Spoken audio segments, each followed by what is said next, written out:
નિહાળી રહ્યા છો સંજુબાબા ન્યૂઝ નેટવર્ક।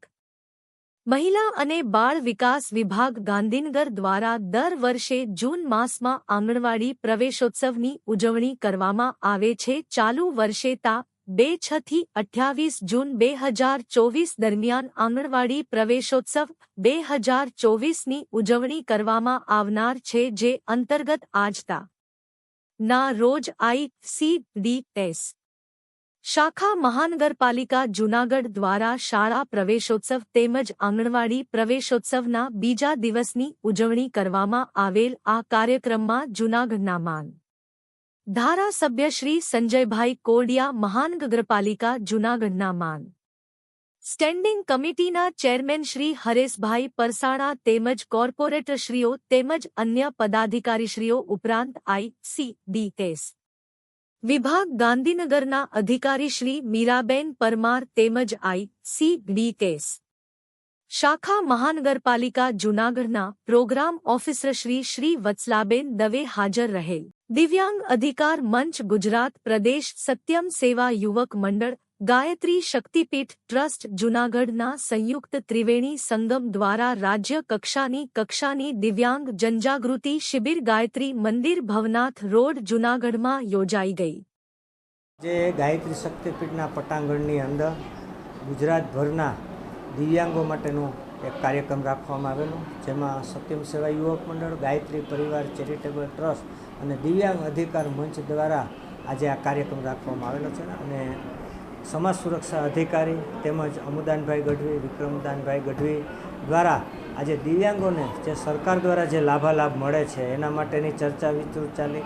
આ ઉપરાંત અન્ય જે દિવ્યાંગોના પ્રશ્નો હતા એ રમેશભાઈ દ્વારા પૂર્ણ કર્યા છે અને સરકાર દ્વારા અને અન્ય જેને લાભો મળે છે એના માટેનું આ શિબિરનું આયોજન કરવામાં આવ્યું। આ શિબિરની અંદર ખાસ ગાયત્રી શક્તિપીઠ દ્વારા આજે અહીં જમવાની પણ વ્યવસ્થા કરી અને 3 ટાઈમ આજે પ્રસાદી રૂપે અમને ભોજન લેવડાવ્યું અને ગુજરાતભરના ખાસ કરીને અમદાવાદ, વડોદરા, આણંદ જેવા ગામોમાંથી પણ દરેક ગામના પ્રમુખ અને ઉપપ્રમુખનું આજે આ દિવ્યાંગો માટેની એક શિબિરનું આયોજન કર્યું કે પોતાના ગામમાં જઈ અને દિવ્યાંગોને શું લાભો મળે છે વધારે એના માટે આજે વિસ્તૃત ચર્ચાનો આ કાર્યક્રમ રાખવામાં આવેલો હતો।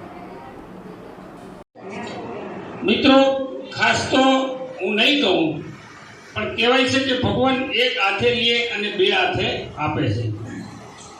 તમે માનસિક મનસુખભાઈ એટલે અમારો જૂનાગઢનો આ બધા પરિચિત જ હશો, પણ સુખ દુઃખની સંસારમાં એનું મન સોખી છે, કોકની વેદનામાં દુઃખમાં ભાગ લેવો એમના મનસુખભાઈ છે।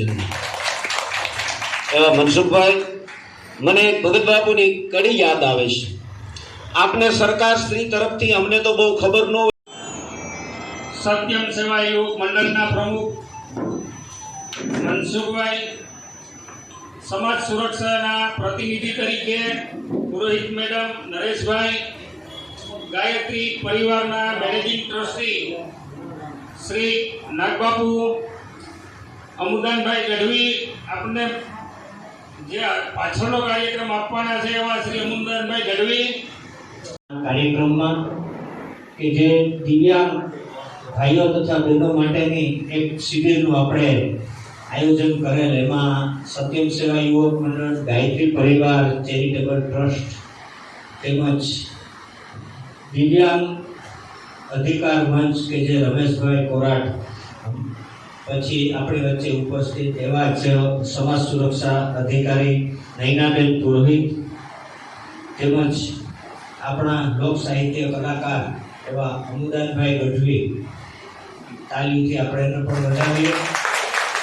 આવા જ આપણી વચ્ચે કીર્તિદાનભાઈ ગઢવી, આપણે બધાને ખૂબ આજે આનંદ કરાવવાના છે। વિક્રમભાઈ ગઢવી પણ આપણી વચ્ચે ઉપસ્થિત છે, એનું પણ સત્યમ સેવા યુવક મંડળ હાર્દિક સ્વાગત કરે છે, કારણ કે આજનો સોમવાર ચાલુ દિવસ હોવા છતાં પણ આ બધા અધિકારીઓ અહીંયા ઉપસ્થિત છે। ઉષાબેન કાકડિયા, અમારા સાથી મિત્ર એવા ભાઈ શ્રી મુકેશભાઈ મેઘનાથી પણ આજે આપણે માર્ગદર્શન આપવાના છે, એ પણ અહીંયા ઉપસ્થિત છે। રમેશભાઈ કોરાટ, આ ઉપરાંત અમારા ચંપકભાઈ, અમારા સાથી મિત્ર અલ્પેશભાઈ પરમાર તેમજ અન્ય ઉપસ્થિત મહાનુભાવો, સાથી મિત્રો આપ બધા અધિકારી પદાધિકારીઓ જે ઉપસ્થિત થયા છો, ખાસ કરીને આજનો સોમવારનો દિવસ ચાલુ દિવસ હોવા છતાં આ દિવ્યાંગ ભાઈઓ બહેનો માટે તમે બધાએ સમય ફાળવ્યો એ માટે સત્યમ સેવા યુવક મંડળ અને ગાયત્રી પરિવાર ચેરિટેબલ ટ્રસ્ટ તરફથી બધાનો હૃદયપૂર્વક આભાર માનું છું. જય શ્રી રામ.